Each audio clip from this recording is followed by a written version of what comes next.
जियो जियो बहादुर, क्या बात है, शाबाश शेर शाबाश।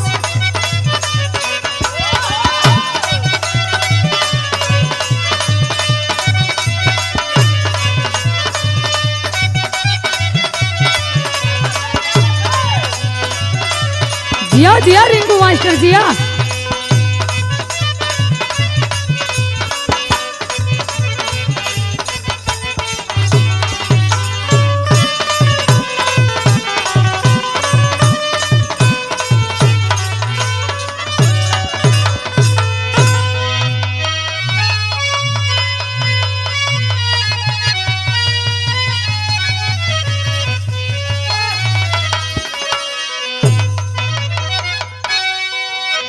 ये देखिए छोटी सी विरहा आप लोग के बीच में भीएम इंटरटेनमेंट के माध्यम से जा रही है।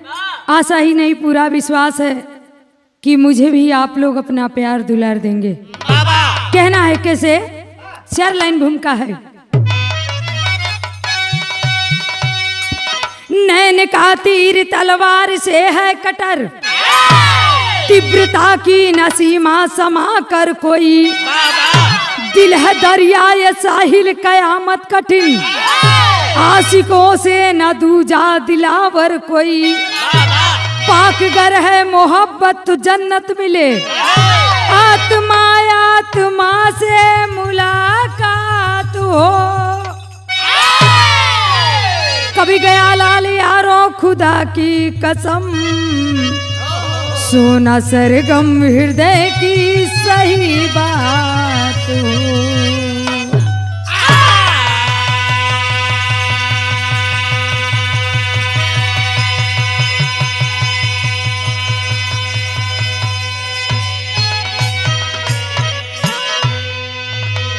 छोटी सी गजल है, कहना है कैसे। अरे लड़के हैं मोहल्ले के,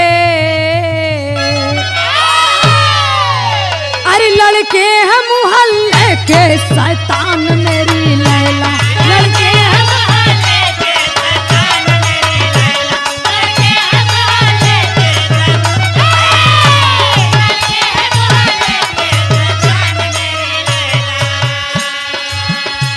शैतान, लड़के हैं मोहल्ले के शैतान मेरी लैला, लड़के हैं मोहल्ले के शैतान मेरी लैला, लड़के हैं मोहल्ले इनसे बचा,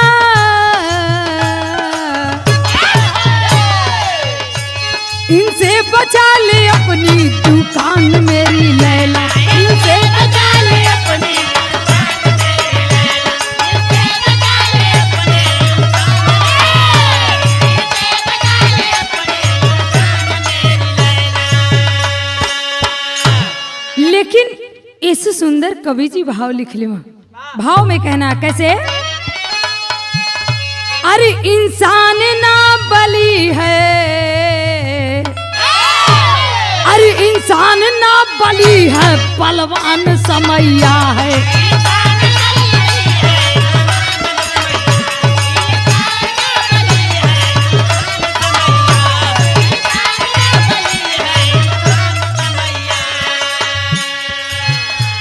इंसान ना बली है, बलवान समैया है,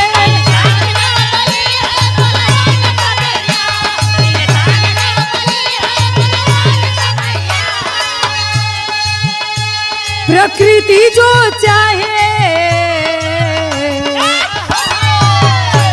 प्रकृति जो चाहे भगवान समैया है, प्रकृति जो चाहे भगवान समैया, प्रकृति जो चाहे भगवान समैया, जो सर जो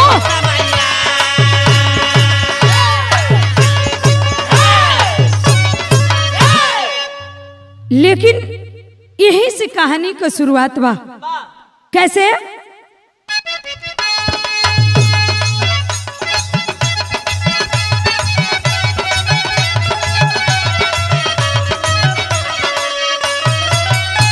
तू हुस्न की, तू हुस्न की मलिका, तेरी अदा शराब है, तू तू हुस्न की मलिका तेरी अदा शराब है, होठों का रस बिलाती मैं कदा बेकार है।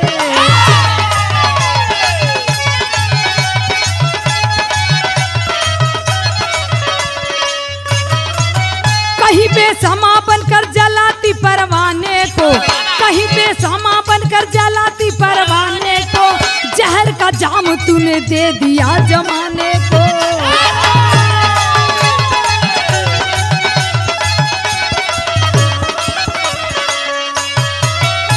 एक राजा की लड़की थी काशी के नगरिया, एक राजा की लड़की थी काशी की नगरिया, भोरे भोरे एक डोम से लड़ गई नजरिया।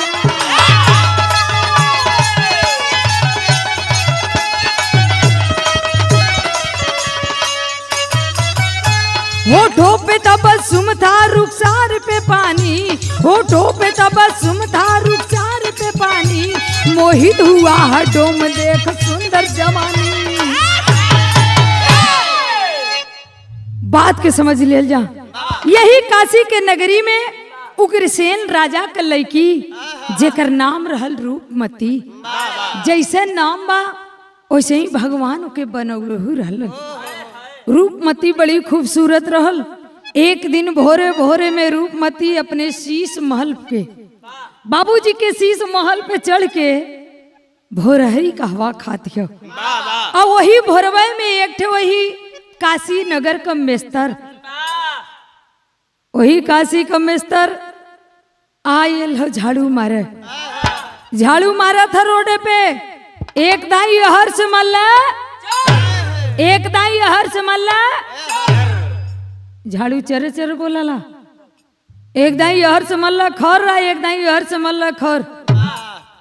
रानी की नजर पड़ी कि भाई कौन, कैसी आवाज नीचे से आ रही है, नीचे कौन है। रानी झुक के नीचे देखल है, अब मेस्तर टक पदे ऊपर तकल है। आज जैसे ही मेस्तर ऊपर तकल है, रानी के और मेस्तरवा के नजरिया गईल। आज जब नजरिया लड़ गईल तो नजरिया लड़ गईल तो मेस्तरवा के टक बाई धइल हला।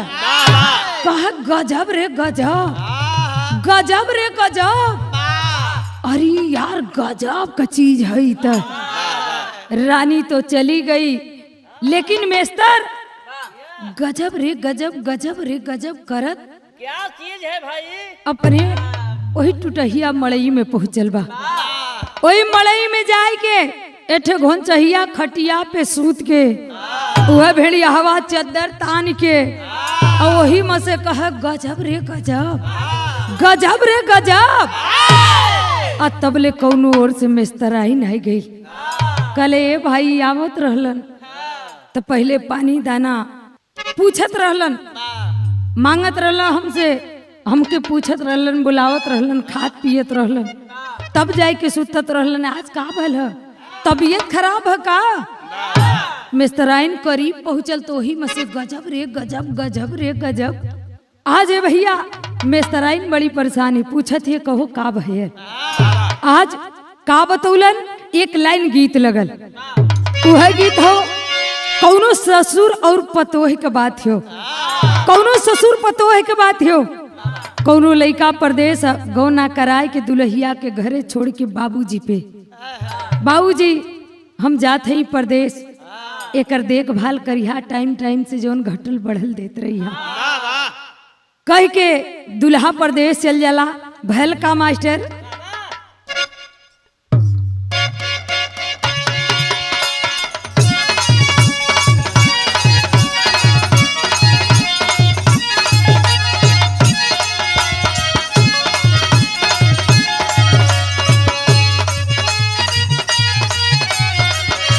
बाबा मास्टर बड़ी बढ़िया गीत हो, यह गीत हो। आखिर बाबूजी एक दिन भोरहरी में उठलन, पतोहियो उठल, पतोहिया झाड़ू लगावत हो, बाबूजी का नजर पतोहिया पे पड़ गई। तो भैल का बाबूजी पूछत हम का पूछलन, बाबूजी का नजर जब चेहरा पे पड़ल है तो पूछत हम का पूछलन, कहना है पतोहिया जवाब देला, हम तो सूत गईली जागे सारी दुनिया, हम बाबा चोरी हो गई रात में नथुनिया, बाबा चोरी हो गई रात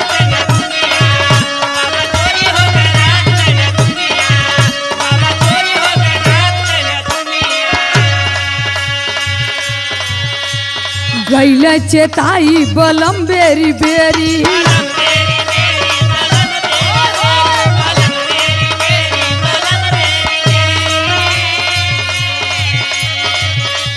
बात जनी करिया क्यों से अखिया दरेरी,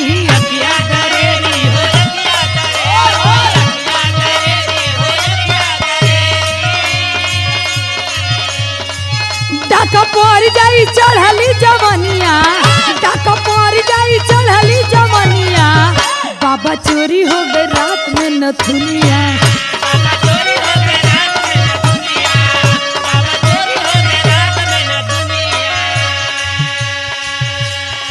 ई तब हो।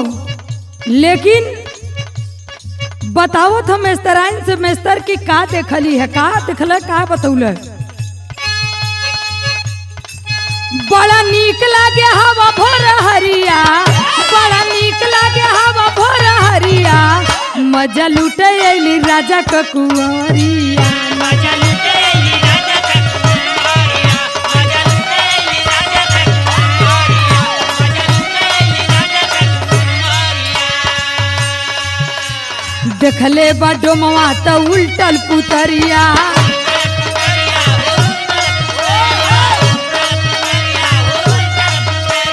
मुहवा बाबा आई गहल पड़ली नजरिया,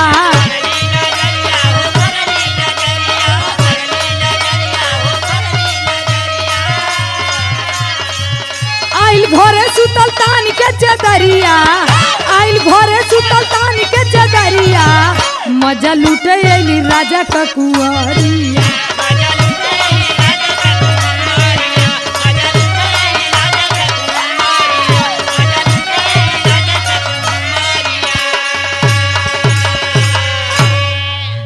आज भैया सारी बात को मेस्तराइन से मेस्तर बताता है। मेस्तराइन गुस्सियाई गई, मेस्तराइन गुस्सियाई गई। आज तबले भयल का मास्टर एक लाइन गीत हो।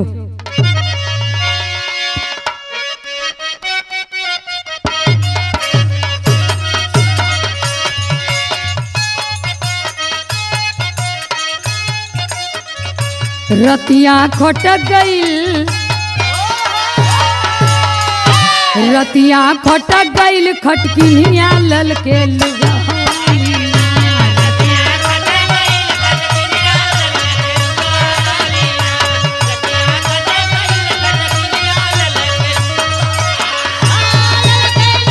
जो जो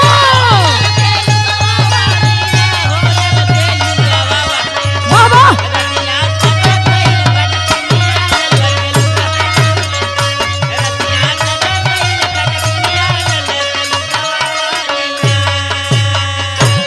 मेस्तराइन गुस्सिया गई, गुस्सिया के मेस्तर से कहल का कहल कि गईल मेस्तरवा,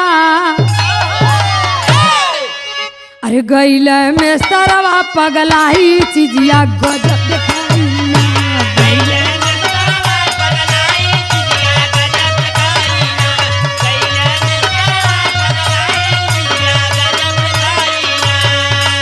शीश महल के ऊपर देखल गोरिया ये हसीना,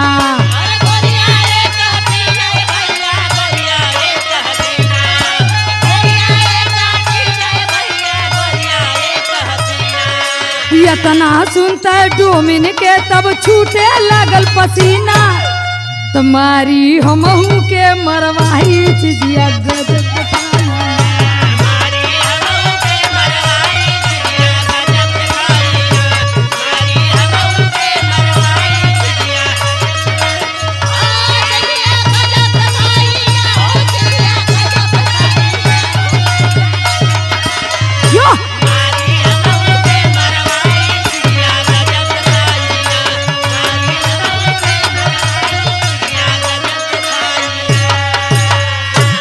आज भैया बताया जाता है। मेस्तराइन परेशान हो गई कि भाई ये तो बहुत बड़ी बात बताओ थो, अब का करी। ई लगत हो कि अपने तो मरबे करी ओई संगे संगे हमहू के मरवाई। इतना दिन के बाद केहू से नैनो लड़ौला तू हो राजा के लड़की से। कल देख एक ठे हमार काम कह देती, हमार मेहरारू है, हमारे दिल का हाल तही समझ सकली और क्यों न समझी। पूछल का कहला मेस्तराइन से एक लाइन गीत है, वह गीत है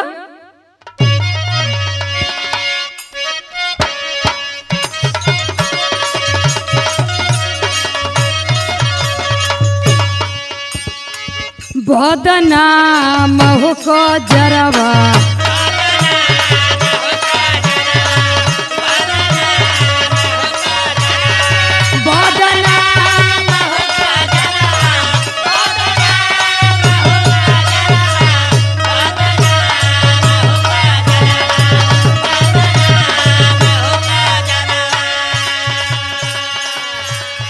मेस्तर कहला मेस्तराइन से तनिका रव तू हो मिलनमा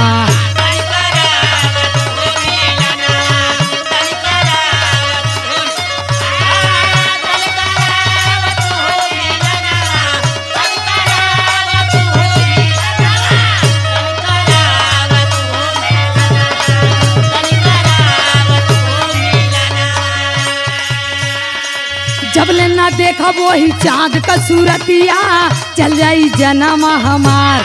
आय हाय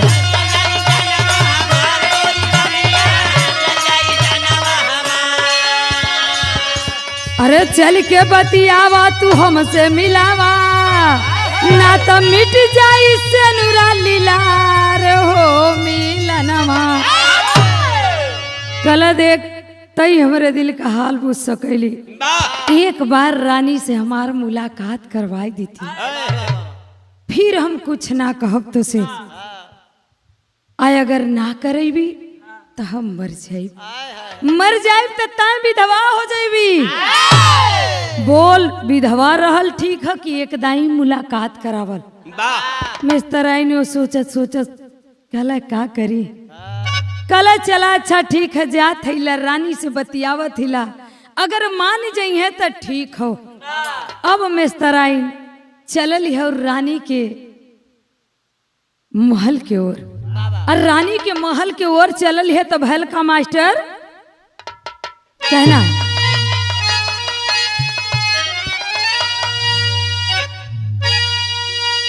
भैल का भैल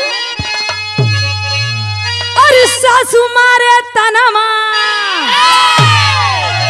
अरे सासू मारे तनमा, हई ननदिया मारे तनमा हो तनमा, हई हो मारे ना तनमा, हई हो मारे ना हमारे आगे कब तहनर तनमा।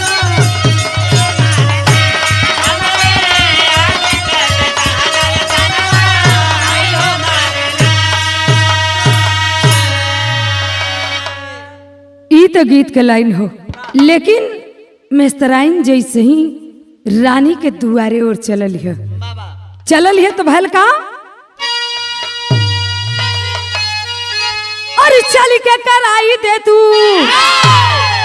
अरे चल के कराई दे तू अपन दरसनमा हो जनमा गाढ़े में परल हो जनमा गाढ़े में परल हमरो मर जाई है सजना मर जनमा गाढ़े में।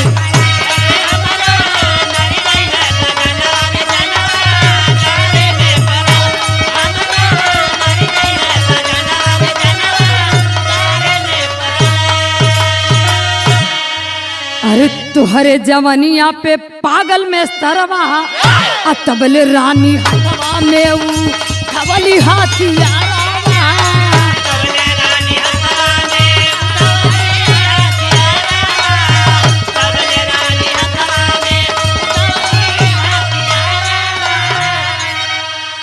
तना कहत तबले, अरे तना कहत तबले अल्लाह भैल खुनवा हो जनवा गाढ़े में परल जनवा गाढ़े में परल हमरो मर जाई है सजनवा हो जनवा।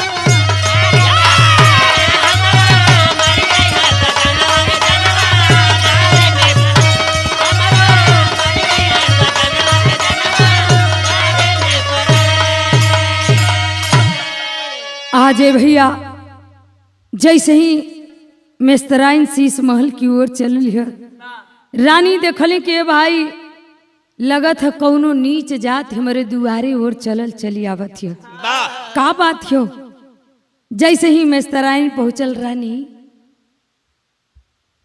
तोहरे जवानी पे हमार मेस्तरवा पगलाई गल हो, तोहरे जवानी पे हमार मेस्तरवा पगलाई गल है, एक बार चल के मुलाकात कैला। इतना बतिया रानी जैसे ही सुनी गुस्से में लाल तुरंत तलवार खींच लेती है। क्या कहली है? फिर से बोल, क्या कहली है? कल रानी छोटा मुंह बड़ी बात, छोटा मुंह बड़ी बात, तलवार खींच ले तो चाहे मारा चाहे छोड़ा, मार देबू यार हम मर जाई, ओहर तोहरे प्यार में पगलाए गल हमार मेस्तरवा मर जाई, दुदू कत्ल के इंजाम तोहरे सर पे लग जाई। और जब दुदू कत्ल के इंजाम लग जाई तो काशी नगरी के प्रजा पूरा ताना मारी, तो के काशी नगरी के प्रजा ताना मारी, जिंदगी भर ताना सुनल चाहतू कि चल के मेरे मेस्तरवा से एक दाई मुलाकात कर लेबू। रानी मने मन सोचे लगल कि भाई सही कहत है, मुलाकात कैले चल के धीरे से केहू ना जानी, लेकिन अगर मर्डर कह देवे कर तो पूरा गांव जवार जान जाई, हमार बड़ी बदनामी हुई। रानी कल अच्छा जो जाए के अपने मेस्तरवा से कह दे, अपने मेस्तरवा से कह दे कि गांव के बहरे जो कृष्ण भगवान का मंदिर हो, वही मंदिर पे आई, साधु का भेष बनाए कि आई, हम पूजा करे आई, मुलाकात हो जाई। वो कहले जो रोगिया भावा है वैद बताव। अब इधर है भैया मेस्तराइन चलल हो, और वहर मेस्तरवा वही घंचहिया खटिया पे सुतल हो, भेड़िया हवा कंबल ओढ़ले, वही में से ताकत हो कि मेस्तराइनिया आवत हो, लगत हो कुछ सनेसा लियावत हो। लमोह से पूछा था का रे रानी का कहनी, जल्दी बोल, जल्दी बताओ का कहनी है। कले और जो बनारस के कुल नाला साफ करे के ठिका ले ले हो, पहले चल के नाला साफ करा, ओकरे बाद बताई कि रानी का कहनी है। कल देख जवन कहबी तवन करब, पहले बता दे कि रानी कहलिन का है। कल की रानी कहनी कि वही कृष्ण भगवान के मंदिर पे साधु को भेष बनाए के है, अब मुलाकात हो जाई। बड़ा खुशबल कहला कि जो अब अपन नाला वाला साफ कर, अब हम चलत हैला।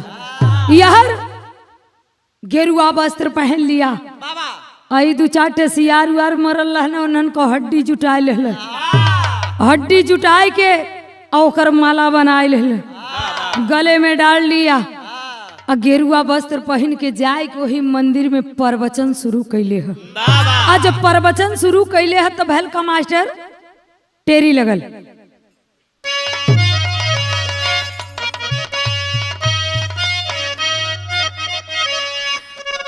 अरे दीवाना दिलबर होना चाहिए, अरे दीवाना दिलबर होना चाहिए, ये कोर जले समा ये कोर जलता परवाना, दीवाना दिलबर होना चाहिए, ये कोर जले समा ये कोर जलता परवाना, दीवाना दिलबर होना चाहिए। अबे भैया जाए के वही मंदिर पे प्रवचन शुरू किया, अब प्रवचन शुरू में बदे दूर दूर से लोग आने लगे, धीरे धीरे लोग आज शिष्य बने स्टार्ट कर दिलन। अब वहाँ प्रवचन शुरू है, बड़ी अनमोल बात बतावा, का बतावा मास्टर, यही से सोठी लगल।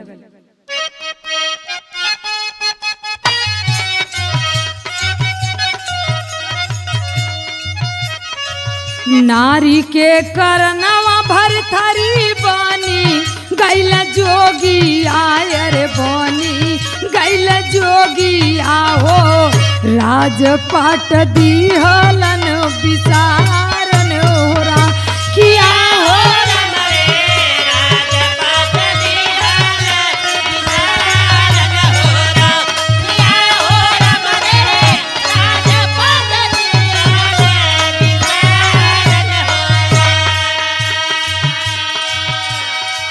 लेकिन मेस्तर बड़ी अनमोल बात बतियावे का कहें। अरे गौआ के बाहर रहल कृष्ण कै मंदिरवा, अरे कृष्ण कै मंदिरवा हो साधु वाला भेषवा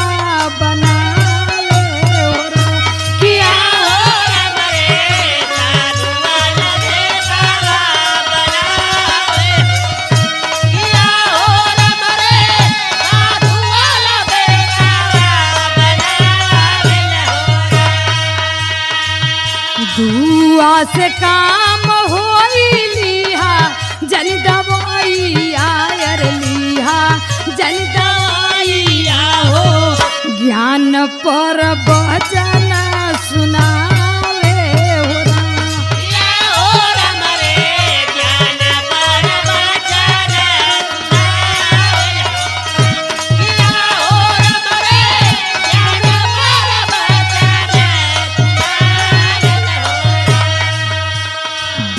से काम होई लिहा जन दवैया ज्ञान पर वचन सुनावे हो राम। लेकिन एक ठे बड़ी अनमोल बात बतियाओ का कहा। अरे जौने हाथ करी है बाबू केहू के भलाइया, अरे केहू के भलाइया हो करी हा जन बुराई समझा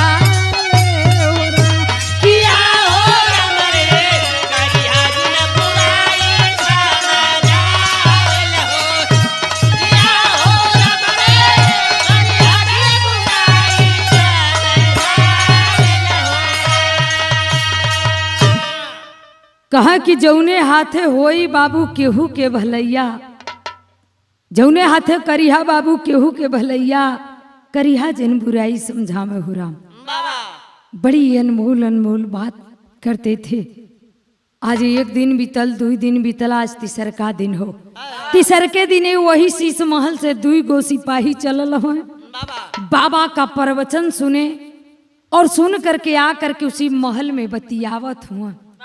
वाह रे बाबा वाह, अरे यार बाबा की क्या अनमोल वाणी थी, बाबा का क्या अंदाज था। खूब बतियावत हो आपस में। ये बतिया रानी के कान में सुनाई दे देला।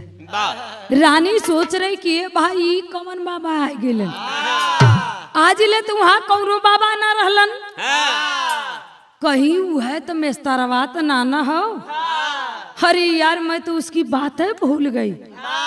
लोग कहलन कि छोट लोगन के बाती पे बड़ा लोग ज्यादा गौर ना करेलन, तो आज वो रानी मेस्तर की बात को भूल गई थी।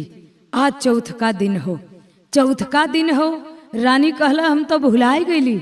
जल्दी जल्दी रानी स्नान की और एक थाल में पूजा की सामग्री सजा करके रानी लेके मंदिर की ओर चलल है। एक ठे गीत लगल मास्टर।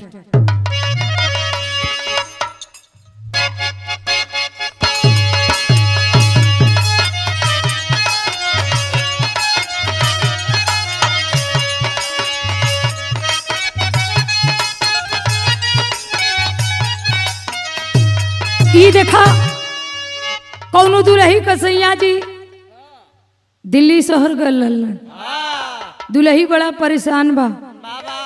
कल सैया जी आज तत्काल में गाड़ी पकड़ के घरे आजा, टिकट कटाला।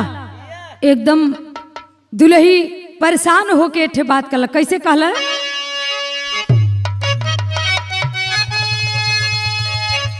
अरे आज गाड़ी धोली महा बोधिए राजा जी, अरे अजुए गाड़ी धोली महा बोधिए राजा जी, सुतै के मनवा करल रहुआ गोदिए राजा जी, सुतै के मनवा करल रहुआ गोदिए राजा जी, सुतै के मनवा करल रहुआ गोदिए राजा जी।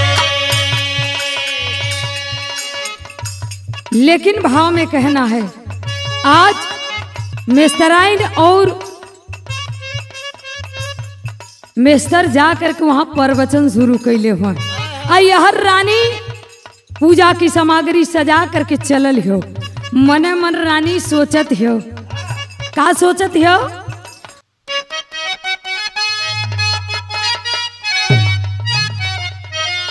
अरे जैसन जेकर करनी वैसन भोगिए जोगी जी, आ तू तो भैला प्रेम वाला रोगी है जोगी जी, तू तो भैला प्रेम वाला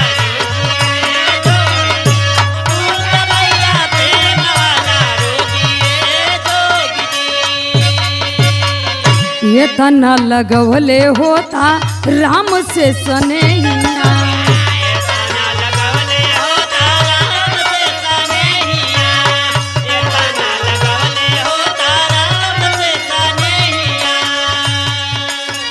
जिनकी तुहार बन सुधरत जीवनिया,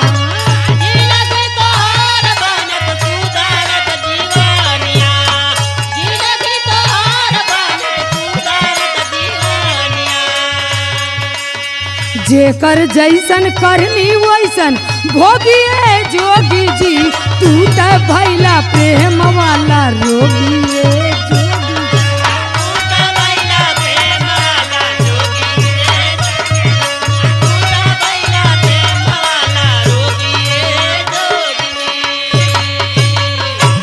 आज भैया सारी बात को सोचते सोचते धीरे धीरे जाए कि रानी मंदिर के पहल की सीढ़ी पे लात धोइए देला।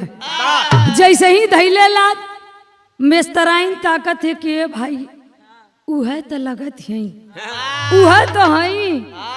मेस्तर के कान में आवाज पड़ल, मेस्तर सोच रहल कल का रे आवत है, कही तो नैनवा खोली। कहला रुका बहिन, उहे लगत है देख ले उहे है कि ना। तू प्रवचन शुरू कैले रहा। इधर धीरे धीरे रानी करीब पहुंच गई, और रानी जैसे ही करीब पहुंचल वैसे ही मेस्तराइन कलल्ला लाभ खोला नैनवा। आई गईलिन, नैन खोल करके मेस्तर तुरंत पैर पर गिरा और गिरते हुए कहा दोहाई माई के खोला होइला।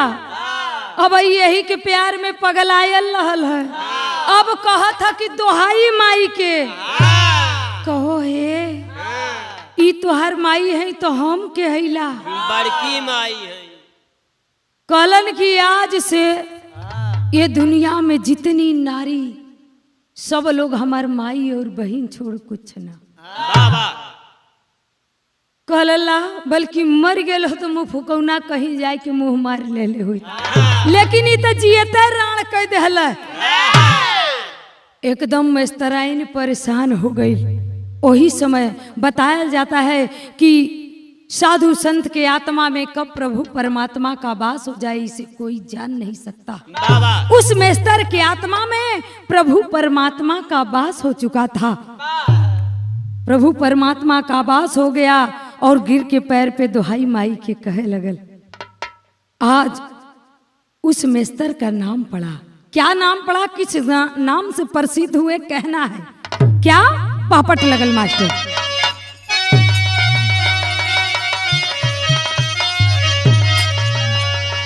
अरे पवल मेस्तर, अरे पवल मेस्तर ज्ञान का खजाना काशी नगरी में, और सुपन नाम से जाने ला जहानमा काशी नगरी में। सुपन नाम से जाने ला जहानमा काशी नगरी में।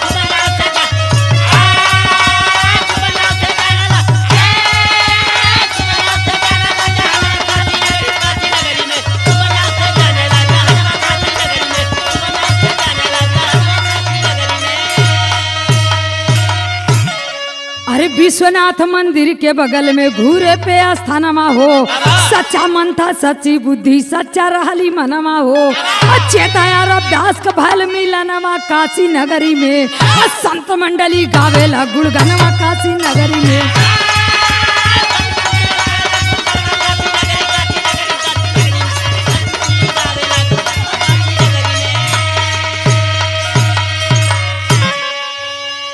आज भैया वही मेस्तर सुपन भक्त के नाम से प्रसिद्ध हुए, सुपन भक्त के नाम से प्रसिद्ध हुए। अब यहाँ का बतिया लोग यही छोड़ दा, यहाँ का बतिया यही छोड़ दा। कि सुपन भक्त के नाम से प्रसिद्ध हुए। यहाँ का बतिया है छोड़ दा, मात्र 5 मिनट के लिए आप लोग मेरे साथ महाभारत में चलिए। महाभारत में जौना समय 18 दिन का महाभारत समाप्त हो चुका था। लोग कहते हैं महाभारत मात्र 18 दिन की लड़ाई हुई, 18 दिन का वो महाभारत समाप्त हो गए।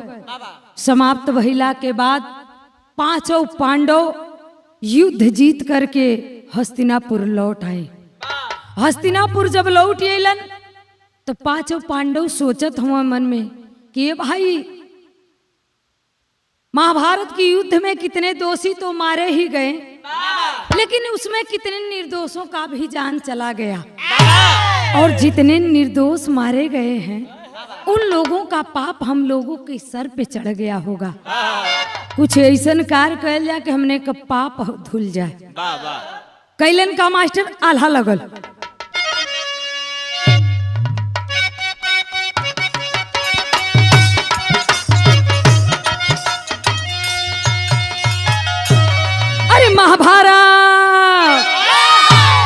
महाभारत लड़ाई आ जीत के अइला 5 पांडवा भैया।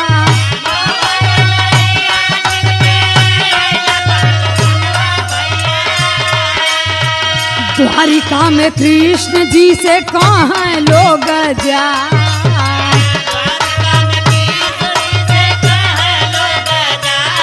हवन यज्ञ होई गुरु हमारे दुआर माए भैया।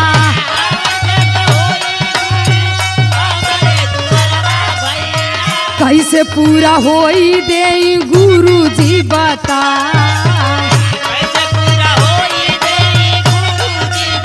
घंटवा गगना में टांग दी है अर्जुन बचवा।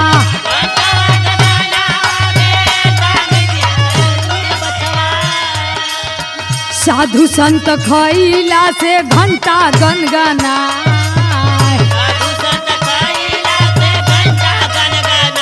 ऋषिया महर्षि लोग कैले भोजन माए भैया।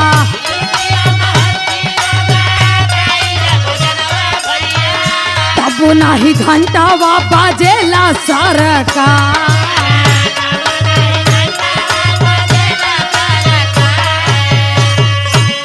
ए भैया एक यज्ञ रखवा दिए, जहां जहां तक पहुंचती वहां तक साधु महात्मा ऋषियों को निमंत्रण भिजवा दिए और 1 घंटा गगन में टंगवा दिए। कृष्ण भगवान कलन की जौने साधु महात्मा ऋषि के भोजन कैला से घंटा बज जाई तो समझ जाइया कि तुम लोगन का पाप धुल गए। अब दूर दूर से साधु महात्मा ऋषि लोग आए, भोजन किए, अब यज्ञ समापन की ओर है, लेकिन घंटा तो बजा ही नहीं। भागत भागत भीम और अर्जुन फिर पहुंचलन कृष्ण भगवान के पास। प्रभु घंटा तो बजाए ही नहीं। कलन की घंटा ना बजल। कलन एक मेरा भक्त छूट गया है, एक मेरा भक्त छूट गया है, उसे निमंत्रण भिजवाया जाए, हो सके उसके भोजन करने से घंटा बज जाए। कलन पता बतावा भगवान। आज कृष्ण भगवान पता बताए हैं, भीम चलल हमें भीम भैल का मास्टर सदर लगल।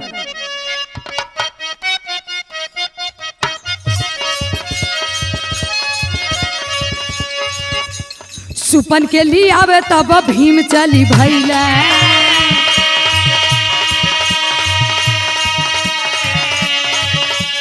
भोजन करावे बदे सती तैया।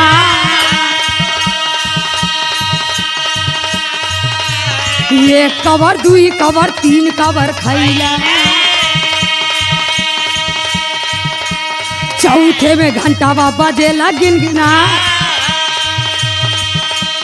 अरे 5वां कवर जब लपेट के उठवला हंस देली सती तब भैला अपमान। भैया हंस दे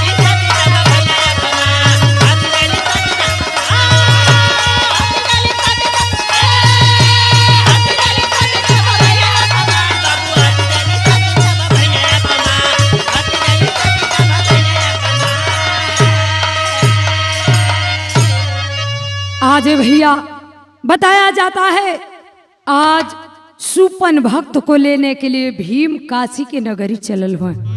काशी के नगर में पहुंचे। पूछो तो मैं, हे भैया आप सुपन भक्त के जानी ला? कलन के हाँ चले जाइए, उधर ही बैठे होंगे, चले जाइए। कुछ दूर गईलन, फिर पूछा तो मैं, हे भैया तू सुपन भक्त के जाना ला? कलन हाँ वह चल जा, देखा हुआ पीपर के पेड़ के तरह बैठल हुई है, वही गोदा उदा खात हुई है, वह सुपन भक्त हुआ। कलन की अच्छा। धीरे धीरे करीब पहुंचलन, एक बिगहा दूरवई से देख लेना कि हाँ ये है सुपन भक्त हुआ। मने मन सोचत हम भीम की इहो मर्दवा कृष्ण गजबे आदमी हुए, इहो मजे का गजबे आदमी हुए। एक एक से साधु महात्मा ऋषि लोग आए, भोजन किए, घंटा बजा ही नहीं। हाई दलिदरे के खैले घंटा बजी। ये तनावतिया सोचत भीम करीब पहुंच गईलन।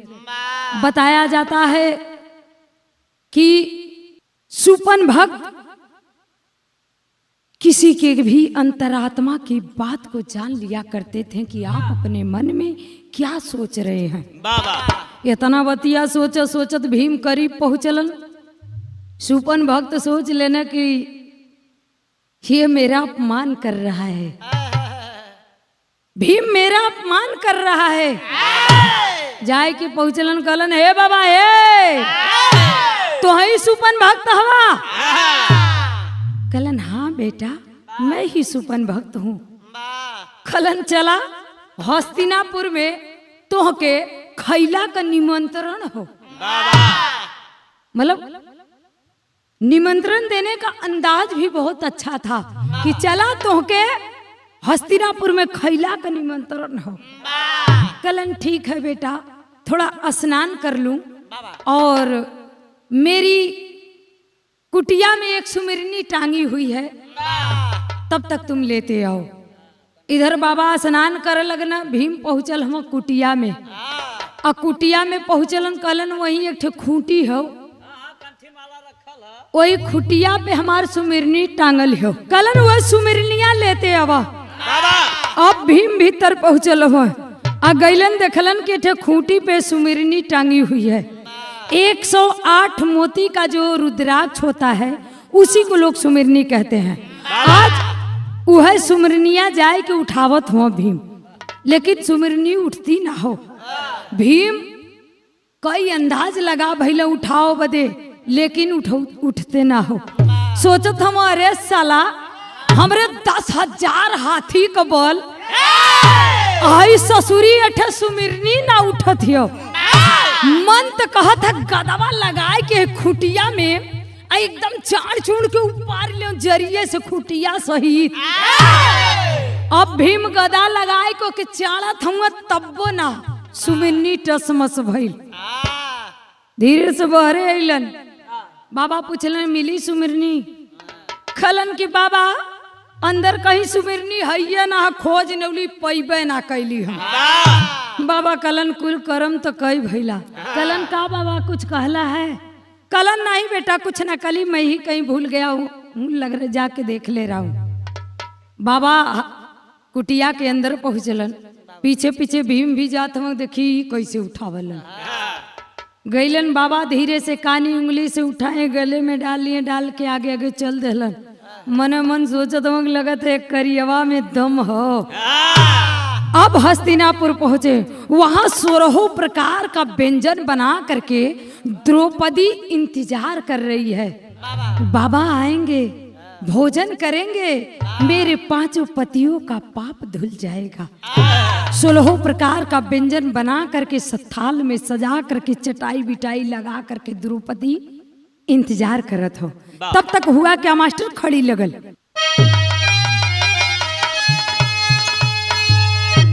अरे द्रौपदी, अरे द्रौपदी के मन में गुमान हो गई, तक खाए पौला नहीं सुपन अपमान।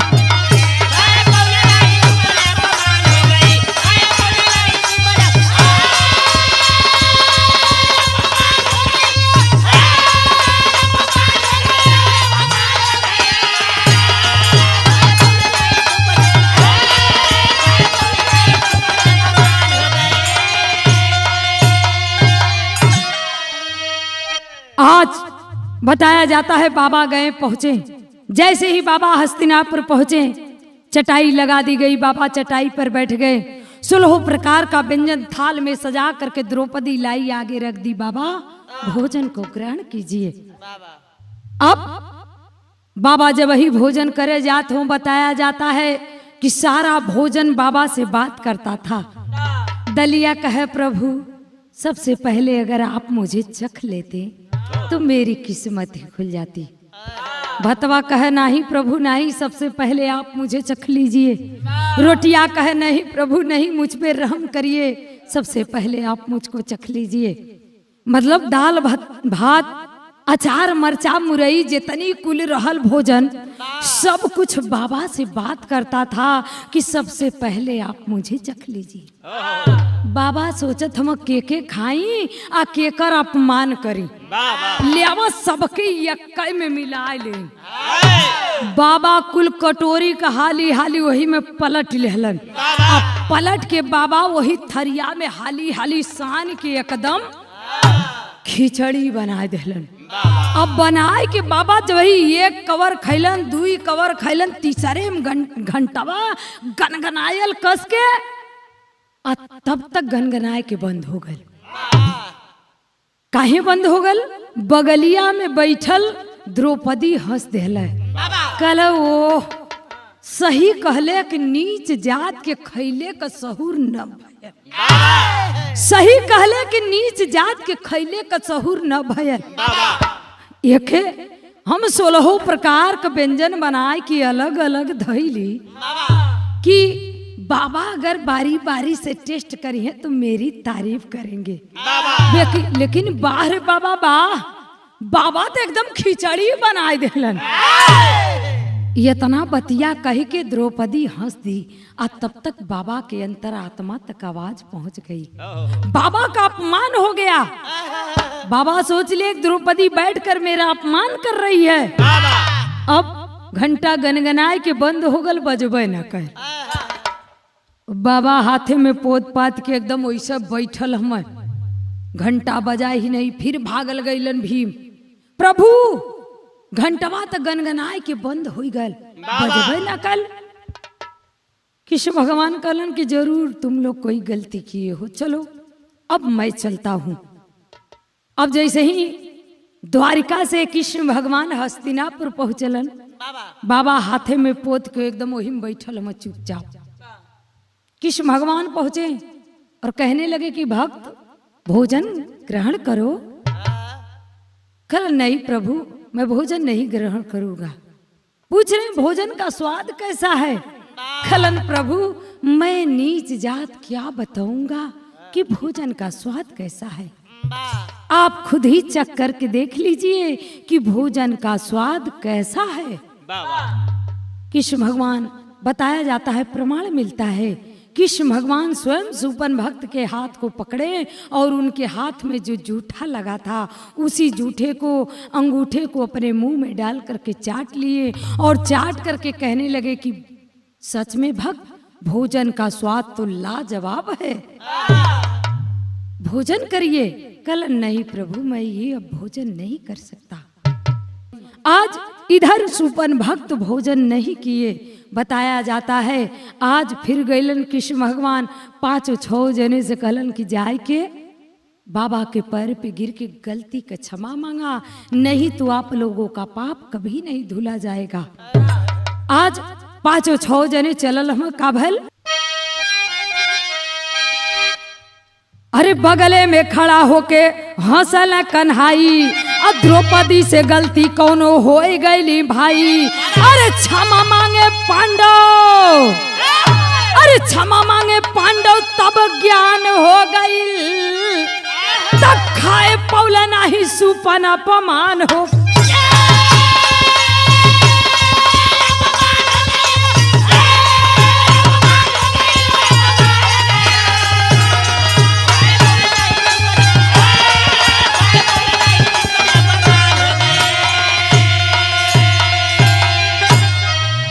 आज 5 पांडव और द्रौपदी जा करके पैर पे गिरे और क्षमा मांग रहे, प्रभु मुझसे बहुत बड़ी भूल हो गई मालिक, मुझे माफ कर दीजिए। वाह। मुझे नहीं पता था मालिक, मुझे माफ कर दीजिए।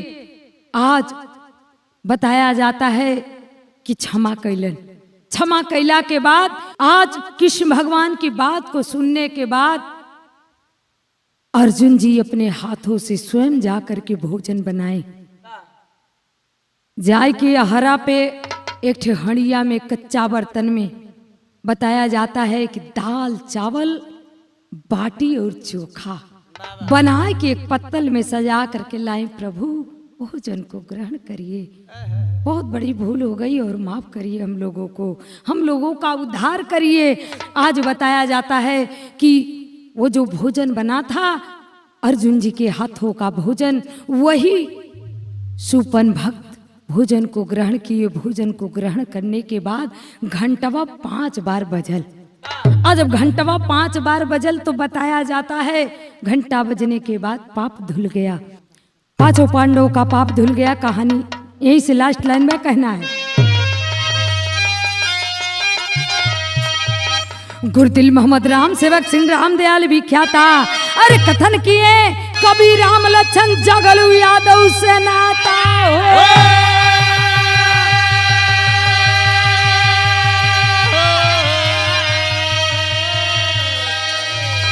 अरे दीवाना दिलवर होना चाहिए, दीवाना दिलवर होना चाहिए, अमले सोना के अब नया नया तराना हो, दीवाना दिलवर होना